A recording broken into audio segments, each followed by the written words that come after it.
TellyCast, the TV industry news review. Hi, I'm Justin Crosby, and welcome to this week's TellyCast. On this week's show, Meggie Foster talks about her rise to social media stardom and her dream TV project. Bomanbridge Media's Sonia Fleck and White Spark Pictures' Briege Whitehead talk distribution in Asia and virtual reality production in Australia. And in Commissioner's Corner, we hear what Viacom CBS's Daniel Pearl is looking to commission for Channel 5. It's all coming up on this week's TellyCast. Don't forget to sign up for our new free newsletter called TellyCast Plus.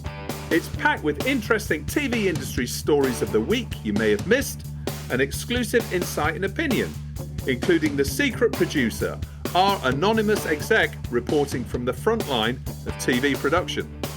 It's all completely free. Just visit our website to sign up at telecast-podcast.com. That's telecast-podcast.com.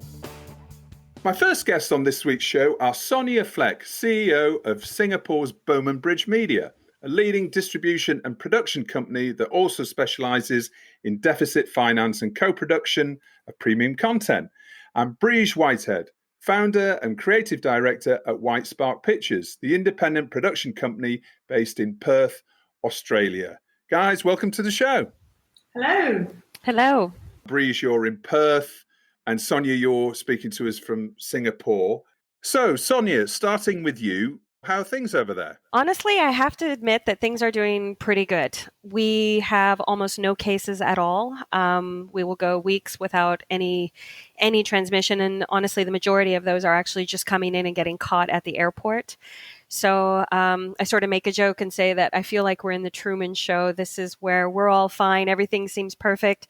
But when we try to leave the island, we're finding that we hit a wall, just because I know things are going so badly elsewhere, and we're sorry for this. Yeah. Well, I mean, you guys have been really the model of how to deal with the virus. But putting that aside, tell us a bit about Bomanbridge. Yes, happy to do so. First, thank you for, inviting me.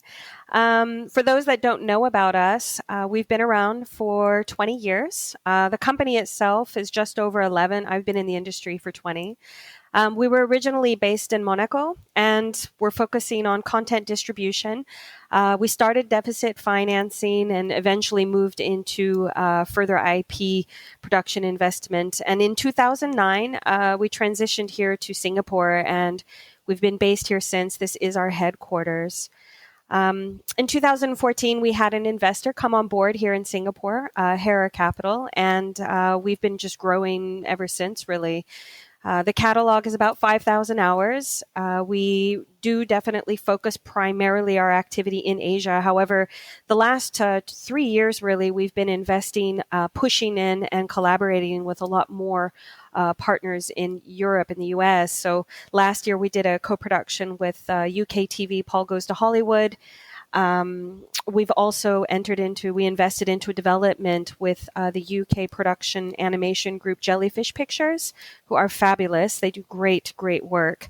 A series called Ivy and the Inklings. And, we have a slate of others as well where we've put money and we're working across borders. So we're known for Asia because, yes, we're deeply entrenched in the area, but we are working beyond. Do you travel a lot within the Asia-Pac region? Yeah, we do. I mean, we know all of our clients very personally. When I look back on the styles of work, it's funny, if you drop emails, to Australia, a lot of our European buyers, they reply right away. I find here in Asia, they don't really do that. They want to talk by WhatsApp. I think there is definitely a certain level of intimacy in that communication. And so obviously seeing people face to face is always going to make a difference.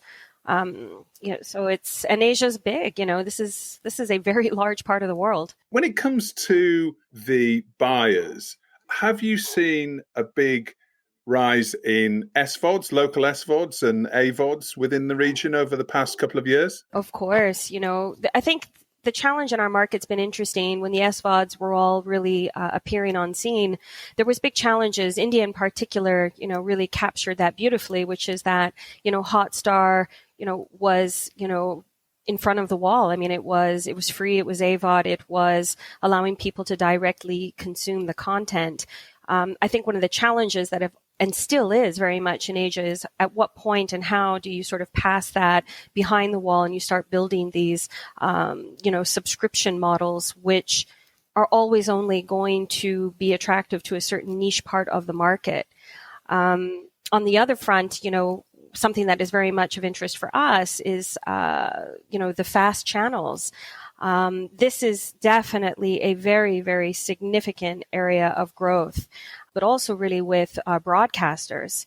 This is starting to represent an alternative revenue for, our linears who honestly have been struggling over the last 2 years as we've watched this really take place right in front of us. You used the term then fast channels. So that's free, ad-supported. Streaming television channels. Yeah. But, as for us as a company, we've been here for a very long time. I've been working with Asia for 20 years. We've been here in Singapore since 2009. And it's been beautiful to watch all of this happen. I remember when, at MIPCOM, when Chinese buyers were coming to markets, it tended to be the most junior person in the sales team that was dealing with this market because China was so restricted in so many ways. And, when you see how that's absolutely at the forefront, it is really beautiful to see this progression. I see you just announced a deal with Tencent in China. Yeah, we just announced yesterday. We collaborate. We're partners with Sinking Ship Entertainment in Canada. We do their distribution in all of Asia, and it's been a long road to get tween live action series up on these platforms. This is no easy thing to accomplish, but this is a highly Emmy Award winning series, and we've got plans for that show in China. So we're really, really pleased that Tencent is picking it up. So it's good. It's good. Briege, coming to you. Welcome to the show. How's things down under? Yeah, a bit of a mixed bag, actually. At the moment, as I kind of go live, I'm in Western Australia, so we've got another massive bushfire that's ravaging out of control, unfortunately. So I've kind of watched the ash fall from the sky in front of my window for most of the day.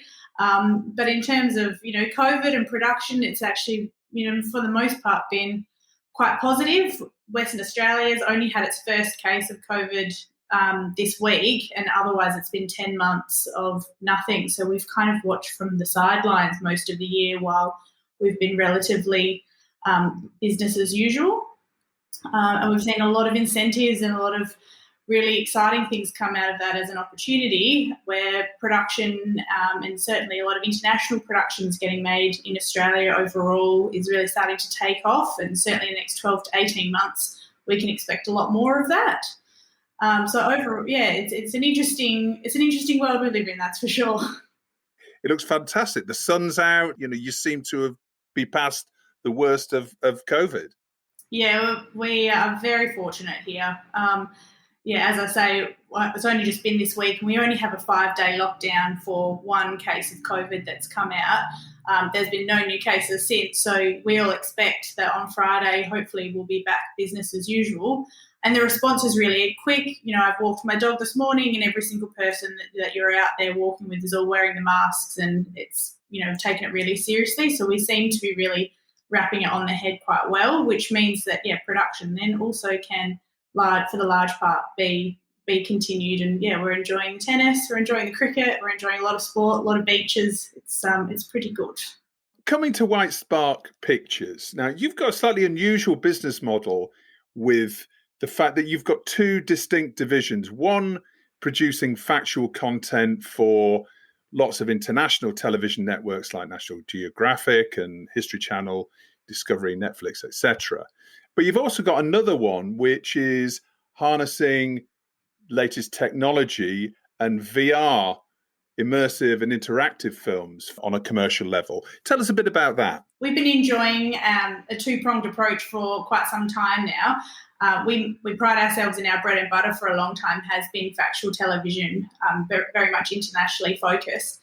But we also do virtual reality documentaries specifically, which are 360-degree immersive experiences that really do focus on large audience experiences. shared audience experiences and taking them to places that they wouldn't normally get the opportunity to go to and interact with content in a really unique way. You've produced the film called The Antarctica Experience, which looks fantastic. I've always wondered, how do you make money producing VR films? So I think it's still a growing business model, and it's one that we consider that we've cracked. So the Antarctica Experience was our first virtual reality documentary, and certainly our flagship. So its ticket sales now do place it within the top 10 theatrically released documentaries in Australia of all time. And we were able to do that over a number of wide running seasons at several museums, both locally, domestically in Australia and internationally. So that can be having an audience of 50 people or up to 100 people. We might have 6 to 8 sessions a day, and the real benefit is from the audience experience, the venue experience, and obviously us as well. I think you're just working on a new project as well. Tell us about that, and then tell us about how you see VR developing over the next few years. So I think, like any new technology or medium, you have to look at the ways in which you're hitting mass audiences. So if we kind of I looked at the landscape a few years ago when I first dived into this, and I was really keen on doing a production which enables audiences to feel like they're actually in a venue. So Antarctica was a no-brainer because most people never get to go to somewhere like Antarctica or see the effects of climate change firsthand, and VR is really the vessel that enables you to do that. So we had outstanding responses from audiences, and as such, the future is extremely bright. We've got a huge slate. Our next project is called Beyond the Stars, which is following the journey as we lead up to the world's largest radio telescope being built, half of which is being built here in Western Australia. It's going to be one of the largest scientific endeavours ever undertaken in human history. There's multiple different countries involved. And so being able to take audiences to a place that they, again, can't get to go to out on a radio-quiet radio observatory is something quite special. And certainly the science and the prospects that they'll be achieving out of creating the square-kilometre array, the telescope, is going to redefine how we understand humanity and our place in the universe entirely. So something like that in virtual reality is really specky for us. And we'll be, again, rolling that out across museums and venues across Australia and internationally. I think where it's interesting in terms of this space is we're working with really innovative technology, and therefore we have to think really innovatively as an industry and have innovative business models. And certainly the crossover between that and television I'm particularly interested in moving forward. We've got a number of our virtual reality documentaries that we're creating will also move into the TV space and vice versa. So out of our Antarctica Experience VR project, we've already then had very strong interest to then create a documentary for television on that and also for our venues. So we're starting to see both of these two platforms combine and in a exciting and commercially viable way. COVID, like many things when it comes to technology and content, has really accelerated, obviously, take-up of AVOD and SVOD, etc. Do you see COVID having the same effect when it comes to virtual reality? Definitely. A lot of homes do now have a VR headset, still not where people were expecting it to be, which is also why our business model isn't focusing on hitting people's homes necessarily quickly. I always use the example, cinema evolved over, several decades. It used to be something that everyone would go to as, for their date night, take their family. Now we have home cinemas and content that matches it. So we can't expect VR to evolve as quickly overnight, and creating experiences for audiences where they can go with their family and have something unique and different. That's something we're looking into with a number of cinemas now as cinemas look at different ways to bring audiences back on the other side of COVID. Similarly, the ability to social distance and still have a shared experience with an audience is quite rare, but VR is the perfect solution to that. So there's a lot of opportunity coming on the other side of COVID. Do, for example, Oculus Rift, do they commission VR films and content? Yeah, so there is the largest challenge for a lot of our industry is there's not necessarily great synergy between distribution, raising finance and audience. And that's where we feel like we've really cracked a good place, because going to the Oculuses of the world aren't necessarily going to give you your budget. So instead, it's more looking at opportunities of how can we bring VR to audiences in a way that's going to be really unique and have them keep returning. One of the ways in which we've looked to solve this challenge is we've actually invested in technology ourselves. So we developed our own way of synchronizing hundreds of VR headsets to theatrical 7.1 surround sound, and doing that en masse, so that you're not just sitting in a room with your VR goggles and VR headphones and can't speak to the person next to you. You're actually getting a cinematic experience where everyone gets to still share the sound and the vision together. You're sitting next to you might have a 5-year-old great-grandson with his 95-year-old great-granddad who's in a wheelchair, and they both get to go to Antarctica together. And that's really special, and that's what's resonating with audiences. Congratulations on that access to the telescope project. I'm going to watch that with real interest. It sounds like a fascinating project. Sonia, coming back to you. So talking about, trends and how we're looking towards the future, looking at APAC specifically, what do you think the outlook is for content demand in 2021, and what sort of trends do you expect to see emerge this year in terms of what buyers are looking for? For us, the question of content demand is going to be separated into different categories. I think the foreign content demand is still going to be seeing a strong appetite, simply because COVID is pushing that. We have so many online platforms that are launching and that are looking to take advantage of all of our online viewers, everyone at home. But second to that, I would say that with the OTTs expanding here, we're going to start seeing further and further local storytelling. And, this is part of the reason why I dedicated myself to Asia many years ago, when I fell in love with the market and chose this as a career. The thing is that, if we look historically over Asia, the gross majority of content in the past was from Hollywood. It was all the studios. We didn't really have a lot of European content, but certainly it was foreigners telling all the stories here. Obviously, China has an internal market and always has had that. Japan as well for a very long time has, extremely strong drama, as did Taiwan. We're sort of in a split. One is that, Korea, this is Korea's backyard. This is their playground. Korean drama is doing extraordinarily well. But two things are happening.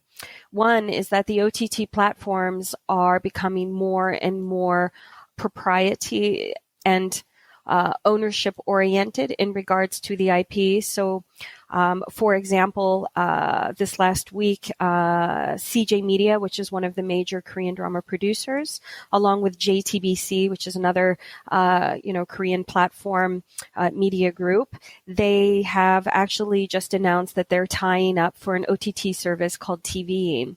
And, last week they announced that, okay, this is going to be a big problem for a lot of the other online platforms in the region, because pulling these together and really unifying that means that they would be taking that off of platforms, for example, Netflix and others, View, who are all, really benefiting from the Korean drama that's on the platform. And so with that happening, it's going to siphon off, some of this much coveted Korean drama, but that's going to start giving room for other dramas from the region, Southeast Asia. There is a lot of Indonesian local content being made, and we're also starting to see a rise in Thai drama. And so I expect for us, we're really going to see an explosion of all of this fabulous script, which is going to strengthen our own market here in Asia. And in addition to that, it's going to offer a wealth of remake rights and formats and inspiration for markets around the world, including, of course, Europe and the US. I think we're going to be restricted in our travel, certainly long haul travel for the foreseeable future. Presumably, there's going to be a lot more local production when it comes to co-production partners internationally. So that'll only serve to strengthen the local markets in terms of content that they're producing for international broadcasters and producers, but also creating content for their own domestic markets. Yeah, it is the case. I mean, in some ways, we're still able to perhaps produce a little bit better than, especially across Europe and US right now, which is just struggling so much. So yes, I mean, but this said, I mean, it's not, that everything is perfect here. I mean, we actually were setting up a production with a celebrity chef here in Singapore that we were going to be doing across Singapore to Japan. Well, Japan just declared a state of emergency, and Janice Wong, the person in question that we would be filming with, we are going to have to revisit and rewrite, I think, probably. So we are also, like everyone else in the world, still trying to avoid landmines and figure this out. But in the meantime, the development is very much happening, and I do think that we are moving a little bit more consistently and in a fluid manner versus maybe other parts of the world. A question for you both. Coming to you first, Briege. How have you found 2020 without markets? Has working in this way changed the geographic nature of who's buying your content? How's it affected your business not being able to meet people physically? Yeah, for the most part, it's actually been okay. Certainly for me, most of what I would have to do beforehand was travel every single month. I was visiting the UK more than 5 times a year, and France as well. So in many ways, it's actually increased my productivity because I'm not having to get on a long-haul flight all the time. I certainly am missing it now. Just being able to have that natural networking is certainly the thing that I think you now start to miss out on a lot more. But at the same time, I've strengthened so many more relationships and had a chance to really develop relationships because you have more time. And how about you, Sonia? I mean, you have a presence at not only the Asian Pacific markets, but also internationally as well. How's it affected who's buying your content and what kind of content? I mean, our numbers went up. So I think, from a sales perspective, I think we got really quite surgical quite quickly. I mean, we saw this coming before Europe and the US. I remember being at Kidscreen in Miami where a lot of people really weren't thinking about it at all. And I was already on the phone prepping contingency plans with the team back here in Singapore. I mean, the digital markets, yeah, but no, we've done a lot of them. The thing is that obviously if you're seasoned, you already know a lot of these people. And so, I think there needs to be a value add. And I think the value add has been in trying to create forums where people can slow down and we can talk.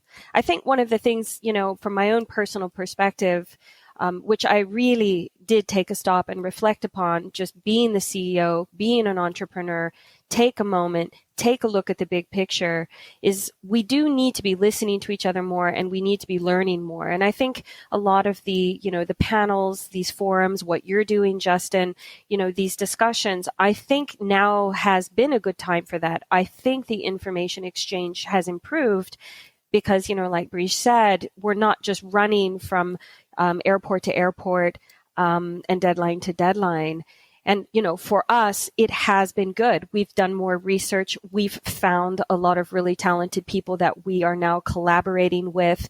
We're currently working on several developments, frankly, which is setting the bar high. I mean, some of them are quite big endeavors for us, but I actually feel that we have the bandwidth to do this now, sort of the brain space to sit down and really enter into a creative discussion with others and in a way clean up and get back to the proper basics.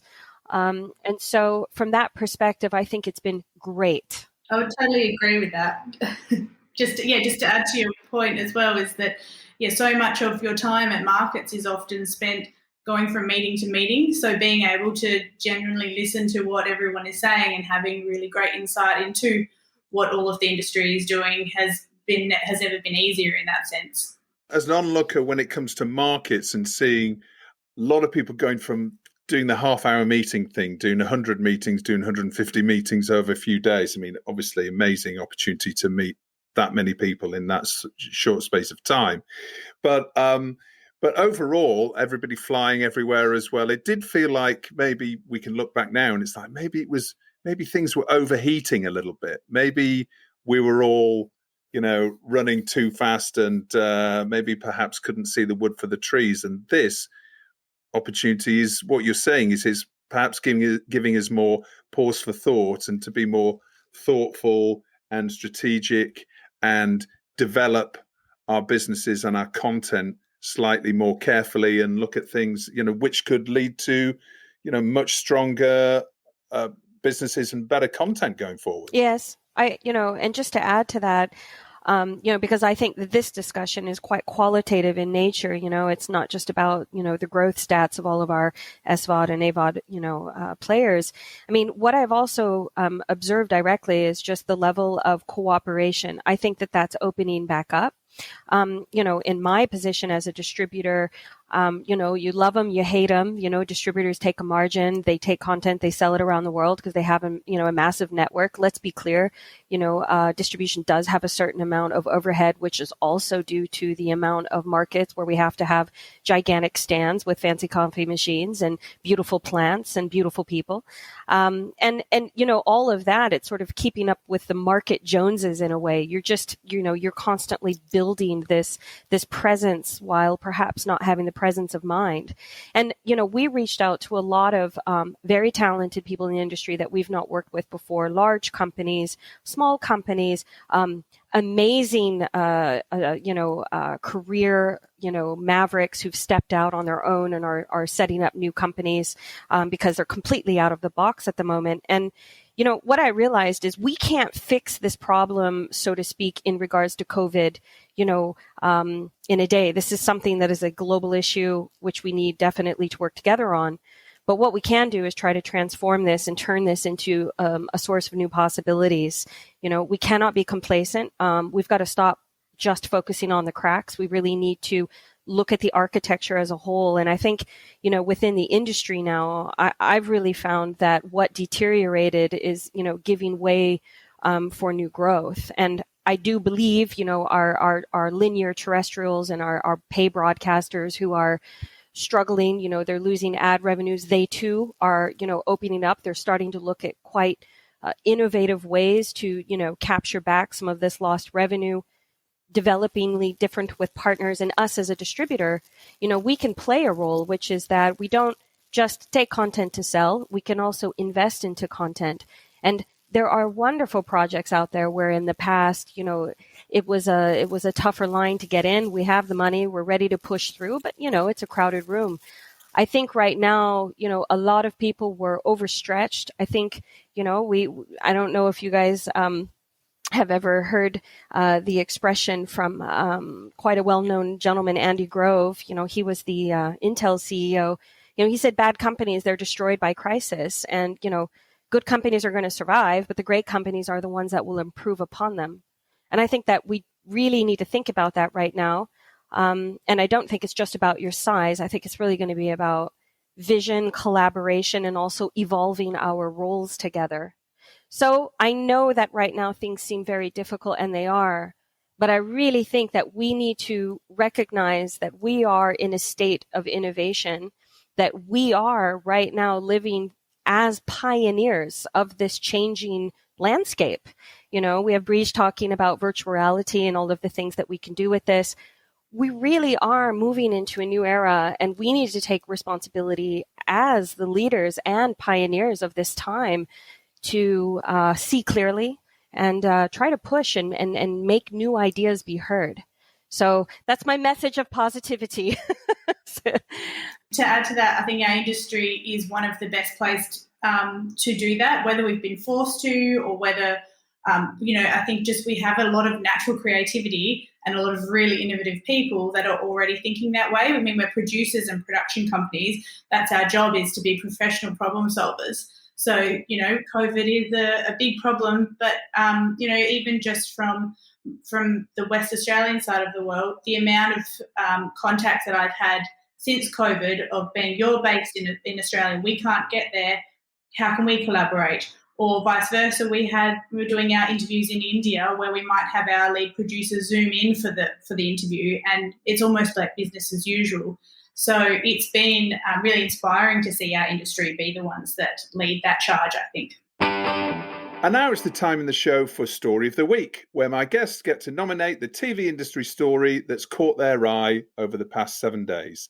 So, Briege, what's your story of the week? It has to be the tech giants versus the Australian government that we've got going over here at the moment.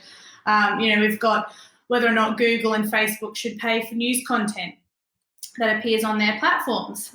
We've got, the Australian government and what's considered the world first, trying to address the imbalance and bargaining power between news media and the tech giants, and the war that is waging at the moment is very interesting. I think everybody's looking on as well around the world. I mean, there's going to be regulation coming in the States, isn't there? And I think we mentioned on the show before, Ofcom in the UK are also taking responsibility for what goes on with social media. So it's easy to say, okay, it's not really affecting TV, but actually when you realize the power and the influence over content that these giants like Google have, it's really important for all of us, not only news, but also content as a whole going forward. 100%. It's going to set a new precedence if these laws come in.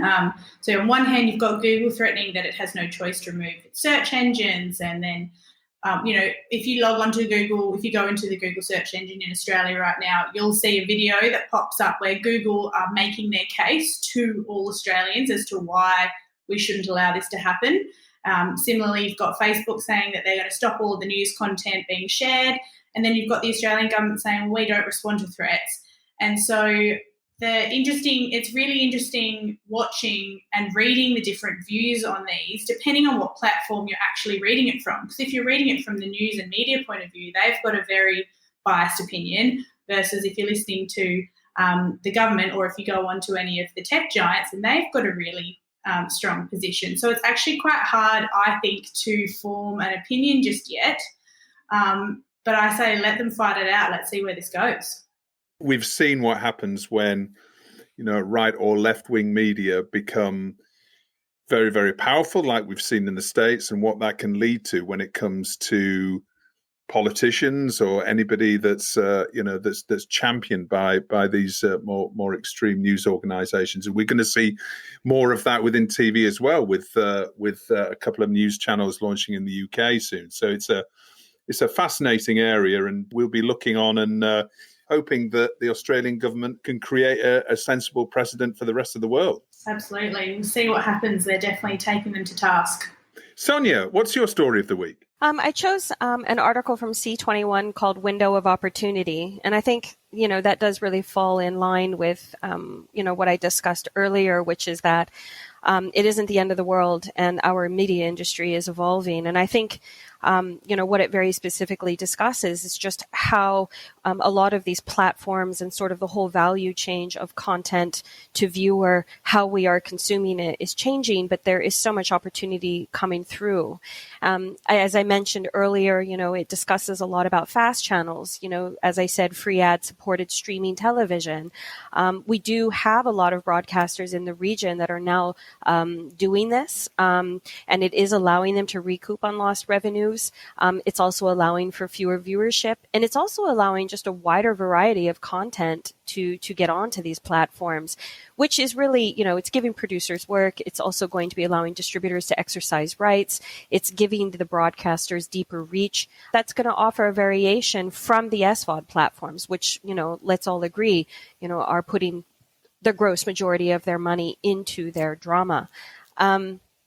And so I think what I enjoyed about the message from this article is just that we need to break that cookie cutting model of work that we've been doing, even our partners. We need to take a step back and start looking at different kinds of partners, because therein lies really a lot of the new opportunities which are going to allow us to adapt, adjust, and succeed. And now I'll ask my guests who's their hero of the week and who or what they're telling to get in the bin.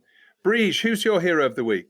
It's a bit hard to go past my front door at the moment, so it's going to have to be the firefighters and local government and authorities that are handling the fires and COVID-19 here at the moment. We've got some pretty terrible Perth conditions. It's 37 degrees here. It's very hot. There's an out-of-control blaze. But once again, we're kind of repeating the beginning of 2020 here in Western Australia at the moment, so they're absolutely the heroes. Well, best of luck, and absolutely they are real heroes in the true sense of the word. Sonia, who's your hero of the week? My hero of the week is Amanda Gorman. She was the National Youth Poet Laureate that read The Hill We Climb at the U.S. presidential inauguration. I thought that she did a fabulous job. I think that, putting pen to paper and trying to create an impact, capture sort of this authentic message of democracy. I think that must have been quite a challenge. And, I want to tip my hat to her. I mean, the last two lines she said, I just thought were beautiful. She said, if only we're brave enough to see it, and if only we're brave enough to be it. And I think that does reflect a lot, on just everyone right now being confronted with the various challenges that we have in our life. So I thought it was fabulous and good on her. Absolutely. We'll put a link in the episode description to her address as well. Thank you. And Sonia, who or what are you telling to get in the bin? So, it's a little bit along the lines of the tech that Briege mentioned earlier. I have to be honest that I think all those in tech continuing to develop the algorithms, that are affecting our information resources, they're dividing us rather than allowing everyone to start from a certain departure point in terms of conversation on some really important subjects. These algorithms that we are now confronted with on our devices every day, I mean, they're made to please us. They give us what they think we want to read. And the reality is that, the road to hell is paved with good intentions, right? I think people really need to be aware of this, and we need to try to find a common ground for communication. So they are all in the bin this week. Right. Okay. And how about you, Briege? Who or what are you telling to get in the bin? Perhaps controversially, I'm saying the Australia Day date should be in the bin. So we just celebrated 26th of January is our public holiday for Australia Day, but for many Indigenous people and non-Indigenous people, it's known as Invasion Day. And every year it's continued to be a day of debate and division as we, face some of our harsher history. That's a day for mourning for many people. It meant massacres and genocide in our history. So we've seen a lot of major events that normally celebrate the day move it. The cricket moved it in terms of they didn't acknowledge the actual name of it this year. Our famous Hottest 100 countdown has not been on that day for a long time. So let's, rather than continue to have something that divides the country, let's have something that's inclusive and celebrates diversity and promotes all of those wonderful things and stories rather than continually divides us all. And we talked about things being supercharged over the last few years, technology change. Hopefully, when it comes to moral change as well, these are things that we can take forward. And hopefully, at the end of this year and going forward, we'll be in a better place. Absolutely. And having diversity on screen, on it and behind it, all of those things just continually to be something that we, changing the date for me isn't about fixing everything in one foul swoop. It's not going to do that, but it's going to be an acknowledgement and a step in the right direction. Agreed. Sonia, Briege, thank you so much for coming on the show this week. Good luck to both of you in both your respective businesses. I'm sure we'll be seeing lots more of you throughout the year and reading more about your success. So thanks for coming on the show and see you soon. Thank you, Justin. Thank you, Justin. Absolute pleasure. So my next guest on this week's show has become one of the social media faces of lockdown, particularly in the UK. Meggie Foster became a viral video star when her lip-syncing TikTok videos made her perhaps the UK's most talked about talent of 2020. Welcome to the show, Meggie Foster. Hi, thank you so much for having me. Can you give us an idea of what you were up to before this whole phenomenon started over a year ago? I'm a trained actress. I went to drama school back in 2015, graduated 2016. But sort of to survive in London, you need a job. So I worked in an estate agency for a few years and went on to just a sales job in sort of software beauty industry and was put on furlough last March when the pandemic sort of erupted. And I've always tried to sort of break the industry, but it's absolutely impossible.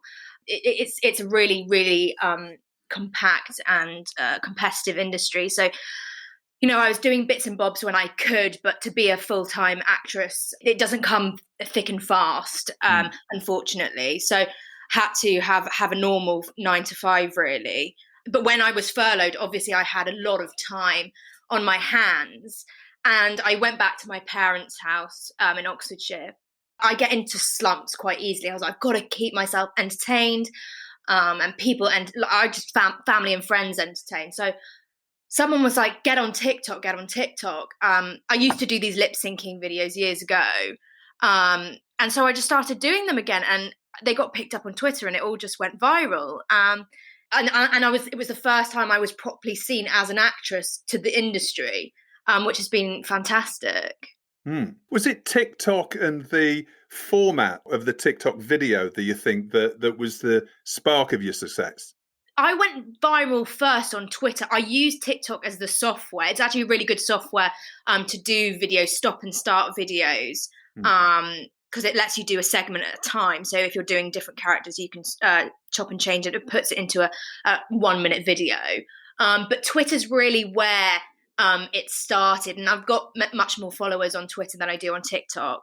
The audience for TikTok are a lot younger, so some of my videos they probably wouldn't understand, and obviously the audience on Twitter are a bit older. That's sort of how it all happened.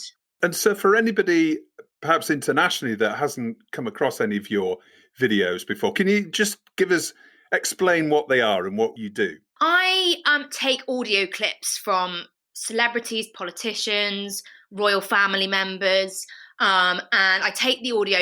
I could sometimes I cut them up to make conversations between different people, but I take the audio and I lip sync over them and take them out of context and put them into a completely different context. It's a type of verbatim theatre, I suppose, which is basically taking real live words and making a different scenario out of them. And the lip syncing works quite well because you can recognise the voices of these people quite noticeably. You must listen to an enormous amount of political programming. The politicians have been, I suppose, some of the most shared clips that you've done, the political sketches.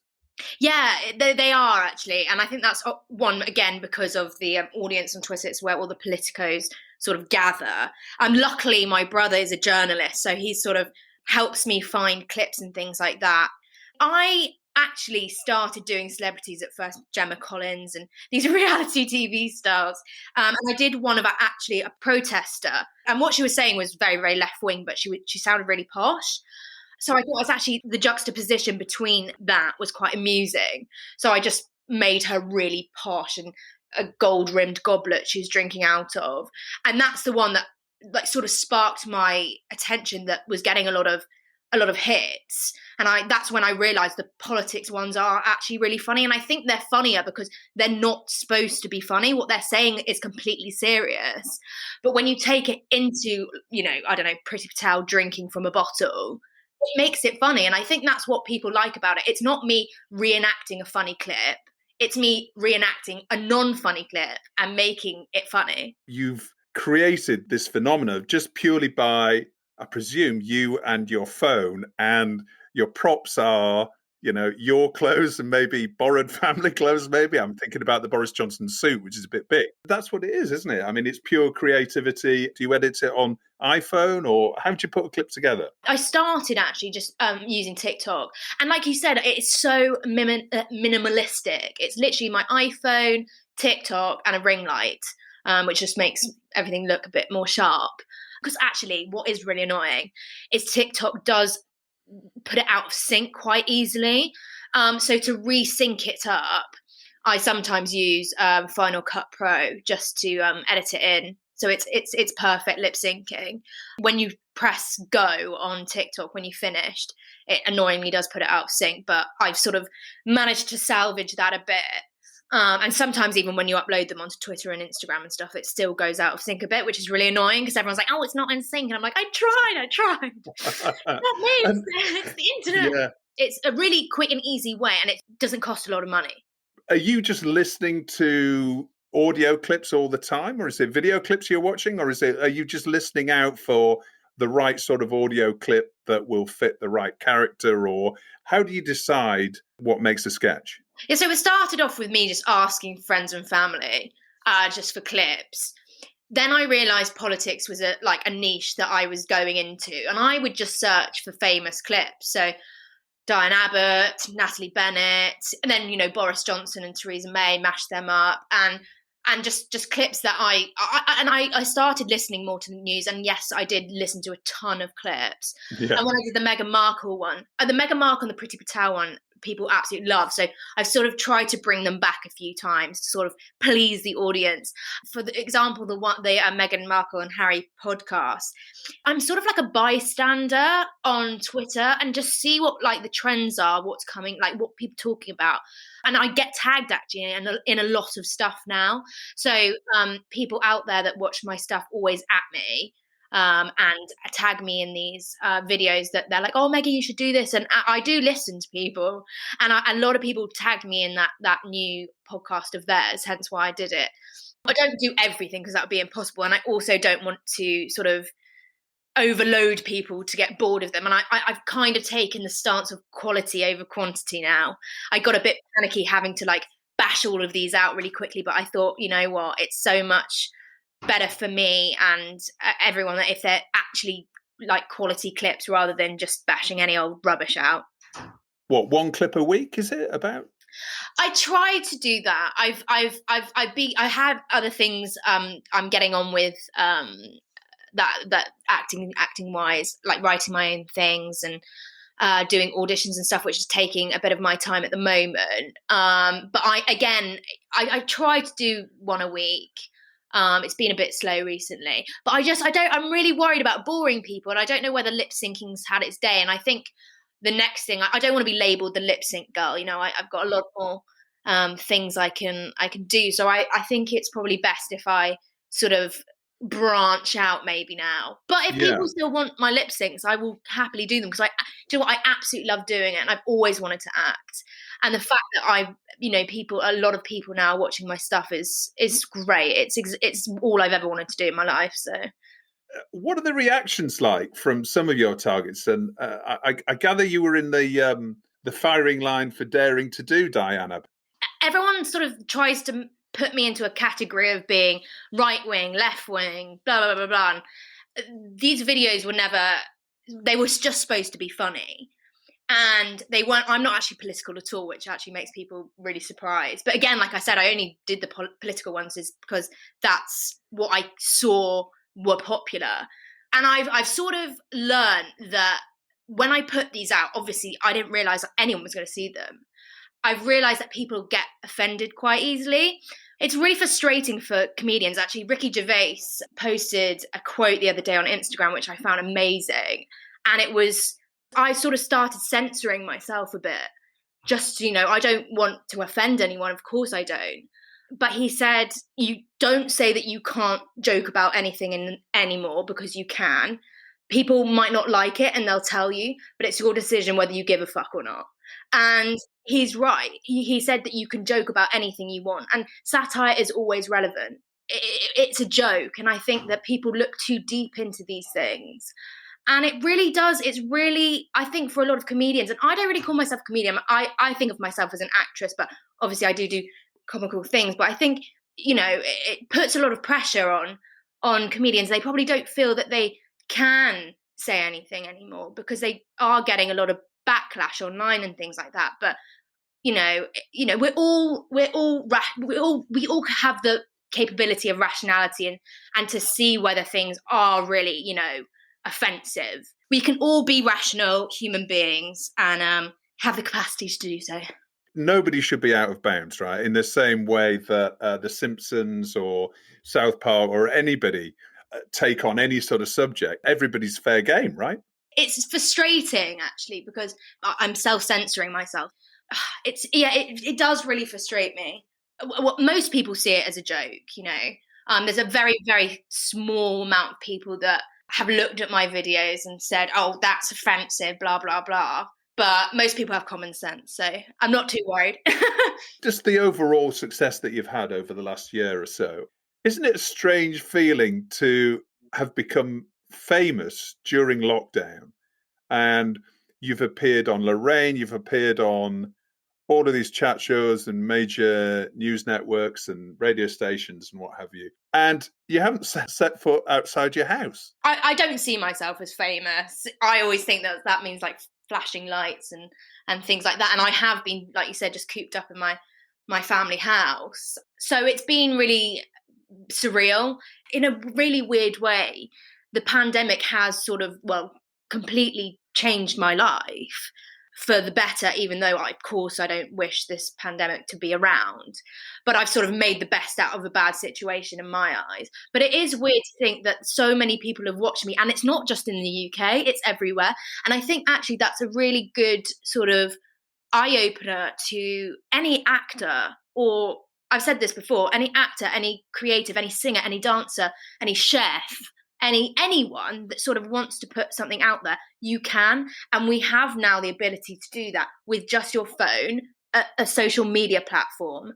And, you know, if it's punchy, I guess that's why, mine are quite short as well. And they're really easily shared, like easily shareable. So I think that's also a reason why they sort of went viral, because they're not too long and they are quite punchy, I guess. So yeah, it is bizarre to be seen so by random people. It really is actually really weird when I think about it. You said you're an actress, and you've been training to be an actress, and presumably this is affording you lots of new opportunities. Can you give us a bit of an idea of what ambitions you have, if any, in TV? I mean, obviously, some social media stars like PewDiePie or some of these other stars they kind of don't need TV in the sense, because they've got their own channels and they've got success in their own niche, and TV may bring additional restrictions that they're not really interested in taking part in. But however, for you, you're an actress. Presumably, you'd be keen to develop more TV projects. Can you give us an idea of what you might be planning for the future? I've got an agent now out of lockdown. My agent Dawn, she is so amazing. I love her, and she's so reputable in the industry. So she really is helping me and pushing me out to the right people. I love comedy, of course I do. I'm not a stand-up comedian as such, but I love sketch shows. I love sitcoms. I also love straight acting. I love theatre. I love, normal TV, film and stuff like that. So in that sense, I don't feel that I don't really feel like I have the option to sort of be like, oh, I'm going to do this and that and the other, because, I need to sort of prove myself a bit more before I start going, oh, I'm not doing this, I'm not doing that.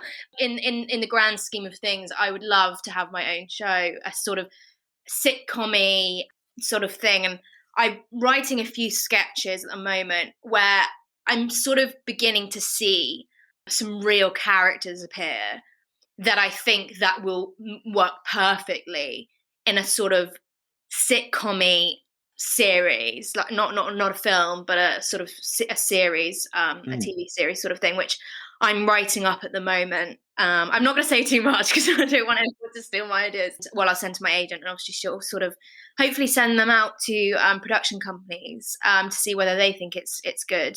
But and also these sketches that I was talking about are being sent to some channels at the moment to see whether they want to commission them. So hopefully in the not too far future, I'll be not just on TikTok or Twitter. I'll be on other sort of big UK channels. So we'll wait and see. I think you'd be fantastic hosting like a documentary on social media, actually, and social media influences and all that sort of thing. I think you'd be fantastic doing something like that. Well, you say that my mum keeps saying to me, you should do presenting, blah, blah, blah. And that I've always wanted to be a presenter when I was younger.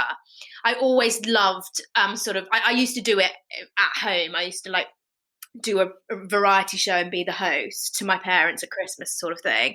And I would love to. And I think that actually, you said social media and stuff like that, because I'm sort of in the generation now of social media and influencers, and that I will say I have written a sketch based on an influencer, which I don't know whether it will come out or not, but I think there's something in that because they are everywhere and I would love it. I mean, not to take the mick out of them because I'm sure they're quite nice people, but the whole social media world is quite funny and I'd love to present something. So if anybody's got a series coming out, I'm your host. I'm here. I'm ready to go. Well, there's lots of producers out there. I'm sure that they'd jump at the idea of working with you. So, Meggie, thank you so much for coming on. Really appreciate your time. We're going to put some links to some of your greatest hits up on the episode description. We look forward to seeing you on TV very soon, I'm sure. Thank you so much for having me. It's been great. Thank you. And now it's time in the show for Commissioner's Corner. This week, I'm delighted to be joined by Daniel Pearl, commissioning editor at Viacom CBS. Daniel has over 20 years' experience of making and commissioning high-profile factual TV. He was previously at Channel 4, where he edited Dispatches, commissioned Channel 4 News, and originated the Emmy Award-winning Leaving Neverland documentary. Before that, he was at the BBC as deputy editor on Panorama, the 10 o'clock news, and Newsnight. Today, Daniel's responsible for a broad range of factual and non-fiction series on Channel 5 and has commissioned over 300 hours of peak time hit shows, including more than 25 new series, such as the channel's highest ever rating factual show, Our Yorkshire Farm, Elephant Hospital, Weekend Breaks with Greg Wallace, the world's most scenic railway journeys, and many more. Daniel originated and commissioned global hit Thomas Markle My Story, along with over 30 royal documentaries. His slate also covers a number of popular returners, such as Nightmare Tenants. Daniel also originated and oversees the highly successful Jeremy Vine Daily Show and the award-winning 5 News. Welcome to the show, Daniel. Thank you, Justin. Thank you so much for inviting me on. What strikes me immediately is the breadth of your commissioning role at Channel 5. Can you take us through how you work on a day-to-day basis across all of those areas? Absolutely. And you're absolutely right in terms of breadth. One of the great attractions at working at Channel 5 with my boss, Ben Frau, is the ability to move and roam right across the factual remit. So there are about 8 or 9 commissioners who look after all of the programs on Channel 5 and increasingly on some of the other Viacom channels. And we try our best not to pigeonhole us into different subgenres of factual programming. So on my slate, I have programs, as you say, from Jeremy Vine, the daily current affairs show, the news, all the way over to high-end documentaries, formats, travelogues, and observational documentary. And the other commissioners similarly roam across. And I think that gives us a unique flexibility, versatility. And increasingly, I don't think it works to have commissioners just pigeonholed into certain subgenre, just specialist factual, just documentary. I think the world has moved away from that. And actually, the most interesting programs are somewhere in between the genre. And I think for myself, it's been a really exciting few years being able to move around and try different genres and be allowed to put your hand to any part of the factual remit. Did you say 8 commissioners within the team as a whole? Correct. So it's a very small team to cover a huge amount of content. I think we're almost certainly the smallest commissioning team on terrestrial television in the UK. Where I used to work at Channel 4, there are far more, and the BBC more still. And as a result, we have very large slates. My current slate is around 100 hours, and my colleagues will have about 100 hours in production at any one moment. So we have to work slightly differently from how we work at other broadcasters. We have to trust the producers more, I would suggest.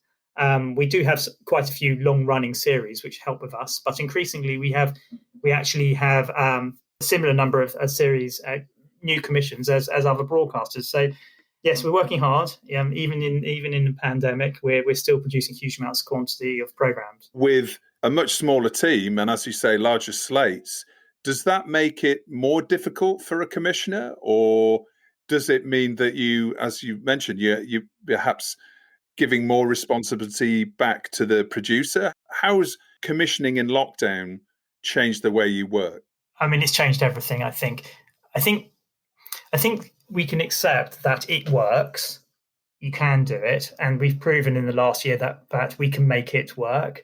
We had a very, very successful 2020. I'm sure we'll go on and talk about that. Does it work well? If I'm being honest, I think that you do lose quite a bit. I finding personally that I'm losing the creativity of being in a team, and I think you lose the creativity of working with producers. Interestingly, the thing I miss most at the moment is I spend a lot of time viewing programs, and it's brilliant. They can send me links, and I can watch them at my desk, and I can send back notes. But the thing I really miss is being in the edit and having a creative discussion with the producers. I think there's so much that happens in that moment after you've viewed the first cut of a new series, where you just discuss what you're trying to achieve in that series. So what I've tried to do as much as possible is not write back notes on email form. So I started off by doing that. You send back notes, and it would get to the producers, and putting myself in their shoes, they receive an email from a commissioner says, these are all the things I want changed. They're likely to change them. I might be wrong. And I think actually it's a discussion. So what I'm finding works much better now is I'm just picking up the phone and discussing it with them and trying to have a conversation about their programs. So I think I do miss that. I miss being in the room together watching something on the production side. On the commissioning side, I think the thing that we are most missing is the ability to interact with the world. So much of what we actually try to achieve is to make television which resonates with our audience. And at this moment, we're not even with our audience. We're in our rooms, we're in our houses, we're all separate, and everyone's experiencing that. And so that's made it even more challenging as commissioners, as television commissioners, to try and understand what would resonate with our audience. We're not on the bus, on the tube, on the train. We're not reading necessarily the newspapers that we would be, or the magazines. And so I spend quite a lot of time just trying to put myself into other people's shoes, and have discussions with our colleagues and everyone else around me. I've had huge numbers of Zoom calls with people who aren't necessarily pitching to me, but who might be in the business, just trying to create a sense of what's going on out there and what would actually work in terms of television. But that is, I think that's a real challenge. And yes, I'm really looking forward to getting back into the office sooner rather than later.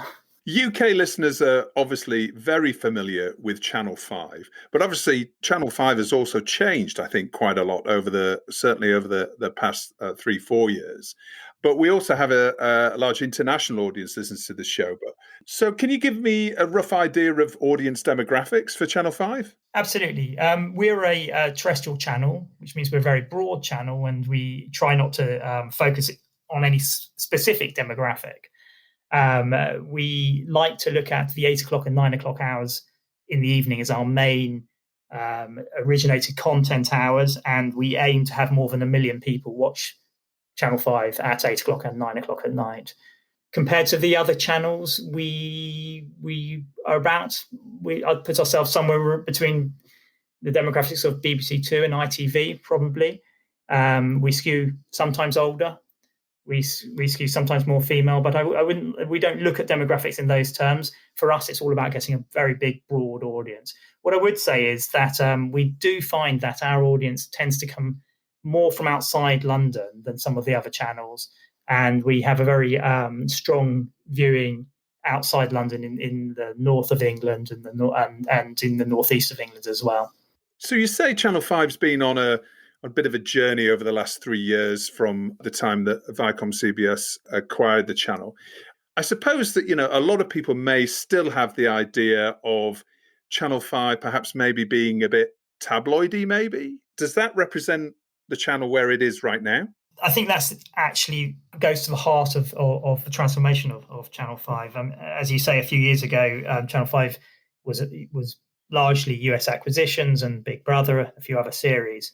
And a decision was made to change the nature of the channel and the kind of content that we were showing. And I think if you look at the channel now in comparison to, say, 5 or 6 years ago, it's completely transformed. The talent that we have presenting the shows on the channel, the audiences that we're bringing to the channel, often 3, 4, even 5 million viewers watching a show. I think the channel has changed to beyond recognition. It's won numerous prizes, RTS Channel of the Year and Broadcast Channel of the Year.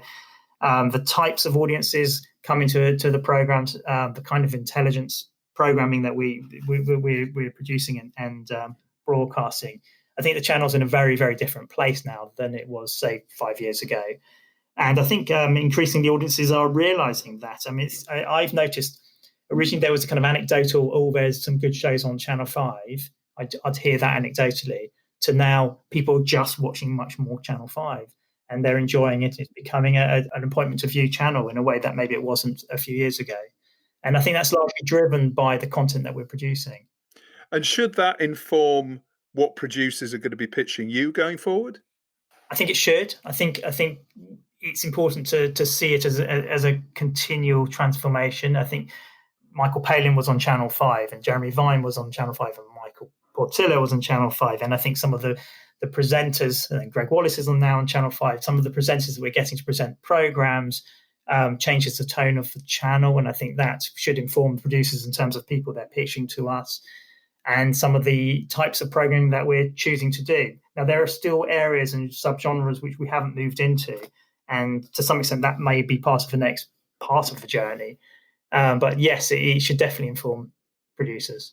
Oh, interesting. Okay. You mentioned the amount of original content and new series that you've been commissioning over the last 2-3 years has increased quite substantially after Big Brother left the channel. So can you give us an idea of how much original content you're commissioning across that commissioning team per year? Instead of giving you specific numbers, what I would say is if you look at our schedule now, we tend to commission original content at 8 o'clock and 9 o'clock every day of the week.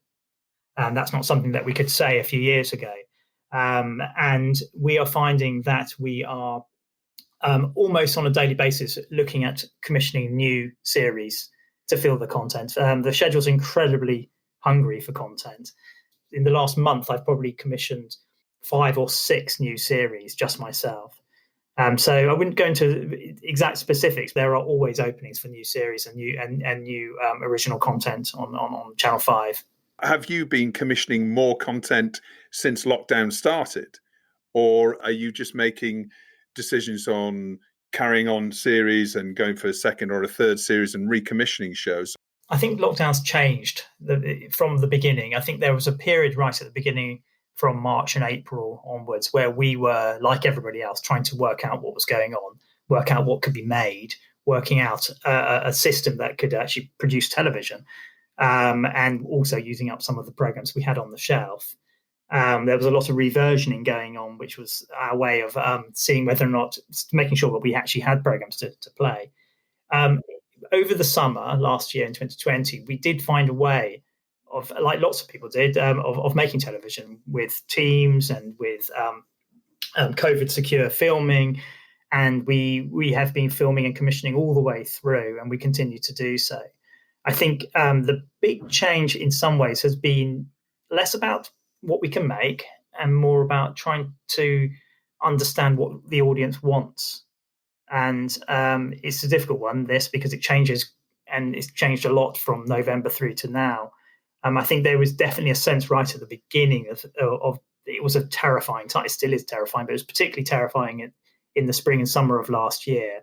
And we were finding that a lot of our escapist content was rating extremely well, and people were coming to Channel 5 in big numbers to feel like they were being taken away from the daily news and coronavirus.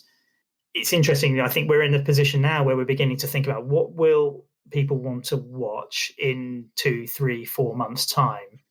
And to some extent, that's a guessing game, and we have thoughts, but it's very difficult to know because if another strain comes along and we're all back in lockdown, God forbid, for a fourth lockdown, it will change things again. If the vaccine comes to our rescue and people feel like they can get out and about again, I am sure that people will want to see television, which is about seeing and saying hello to the world again and being out in the real world again. But they're the kind of conversations we're having all the time, every day. It's a very difficult puzzle to assemble, isn't it? Because you're right. Yeah, as you say, you're second guessing actually right at this moment what things are going to be like in the spring and early summer. So I've made a show, and we commissioned it way before COVID, with Greg Wallace, the MasterChef presenter. It's his first big show off BBC, and it's a travel show. We're calling it Big Weekends with Greg Wallace. And the idea originally was it would be a bit consumery, but it would also be a lot of food. And he'd go to cities, European cities, and show you how to have a brilliant weekend.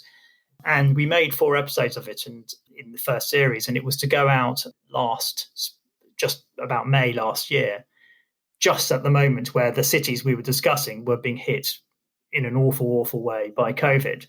Totally inappropriate to run it at the time, and it felt wrong.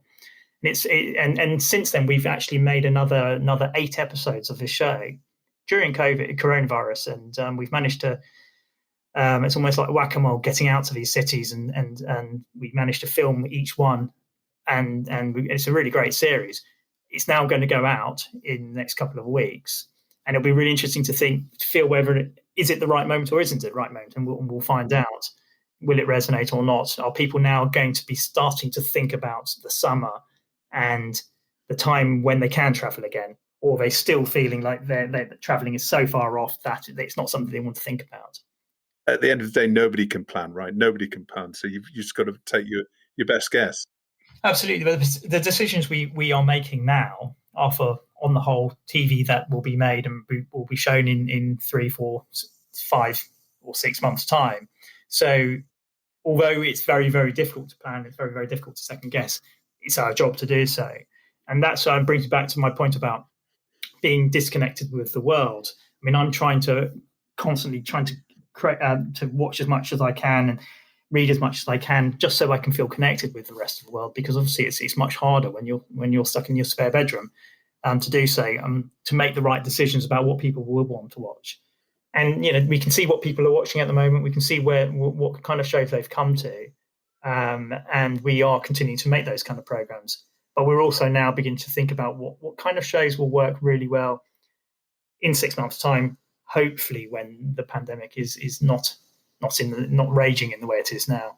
Essentially, your recommendation for producers pitching ideas to Channel 5 should be that think about how we're going to be in 6 months' time, assuming that the pandemic is starting to ebb away and we're emerging into a post-COVID world. Am I right in saying that, or is it still COVID issues that you're interested in exploring? Well, actually, we took a decision some time ago, right at the beginning of the pandemic, to on the whole, not touch on COVID. We felt that we were dealing with that in Jeremy Vine, the Current Affairs show, and on the news. The other channels were also dealing with it with documentaries. There's enough content out there, and that we felt that we would provide an alternative. We've got lots of very strong factual shows and dramas which people came to during that period. And as we go forward, I think that's still our strategy. We're not dealing with COVID head on in that way. In the end, all we're looking for are shows which will rate, shows which will do well for us. My advice would be to look at what we're making, not simply to pitch what we already have, because we already have it, but to look at the gaps in our schedule, the places where we maybe not be doing so well, or where you could see an opportunity, and then to pitch to me ideas and propositions which I can sell on to my boss, to Ben, something tangible in those spaces. In particular, I'm always at the moment looking at talent. I think talent cuts through at the moment in a way it's very, very useful for us. Some access, lots of accesses have disappeared because of the pandemic, so they're rarer.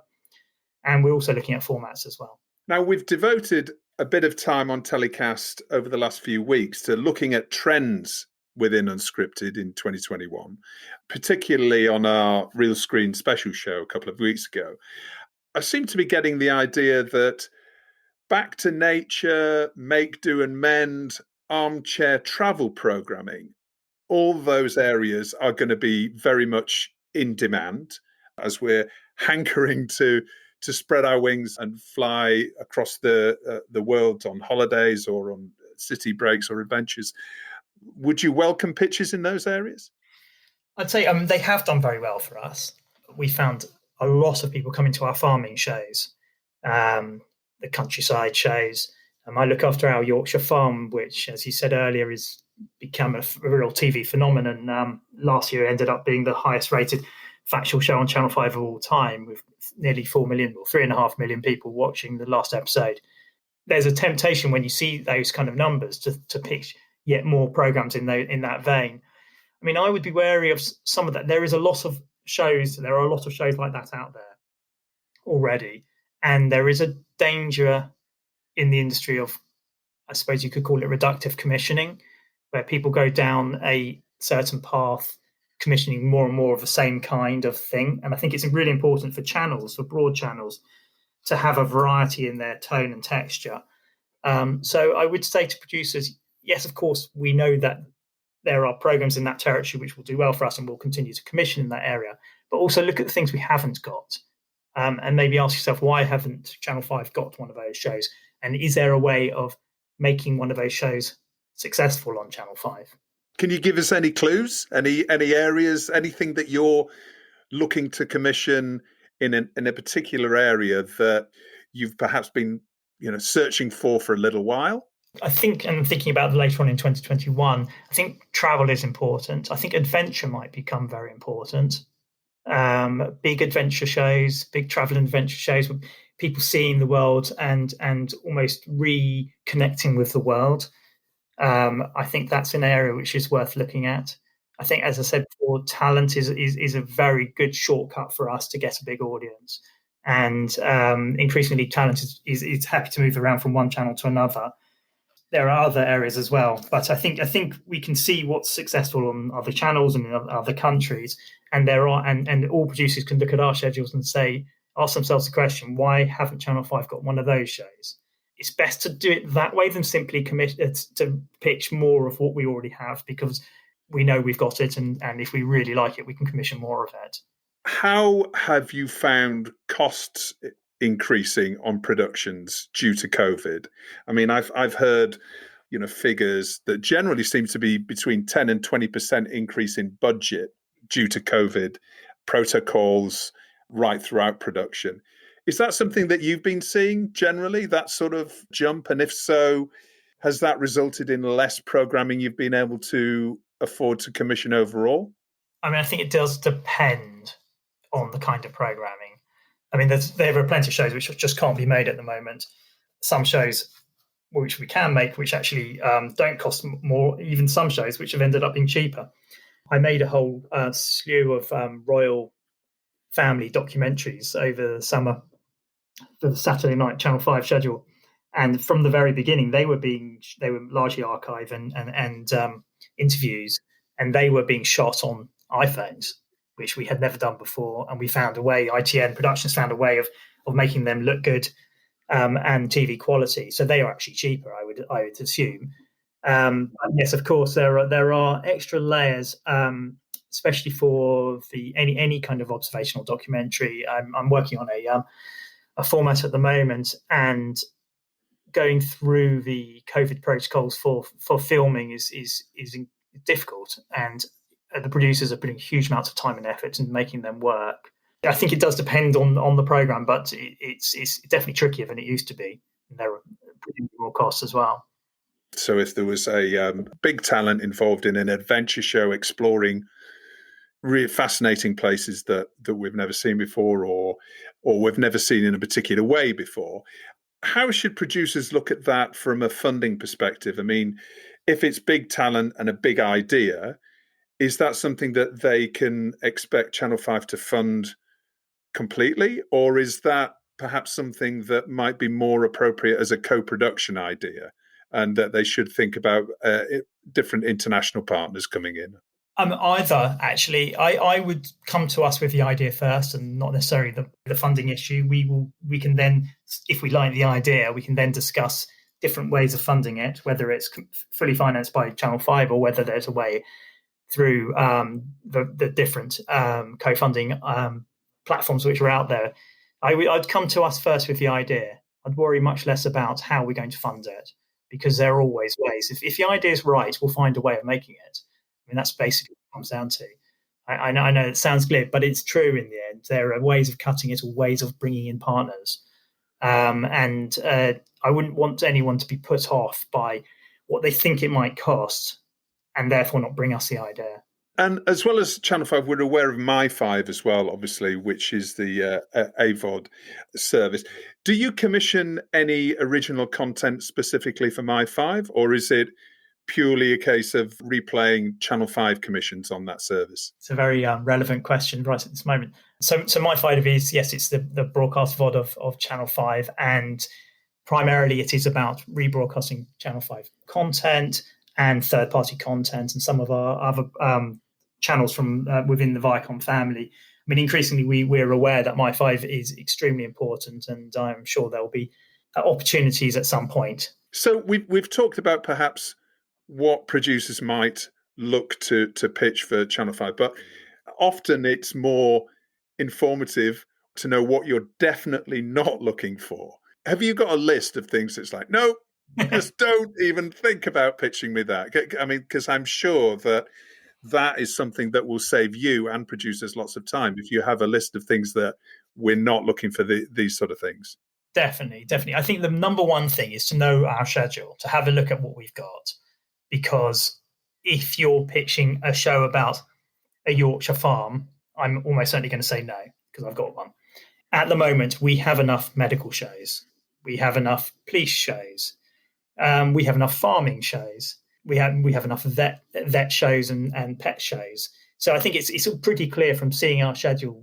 If we have 3 or 4 series in that genre, we're unlikely to want a 5th one. So I would avoid things that we already have. That would be my number one piece of advice. The second thing is to pitch stuff which I can pitch, and by that I mean it's not simply just a concept or an idea, but something tangible. I say this to producers a bit that I don't often get emails which say that they've got hold of I don't know, secret tapes. They got a diary. They got an interview of someone who's never spoken before. They've got something journalistic or tangential which I can sell on as an idea. Something I can sell, and something which is tangible is really important to me. And what is the process actually when it comes to getting a green light? So you talked about a small team of about 8 commissioners. Is it a case of you pitch internally to Ben Frau for the final green light, or how does the process work from a commissioner saying, for you saying to a producer, really like this idea, we're going to take it further internally and we'll come back to you in a week's time? What's that process internally? How does that work?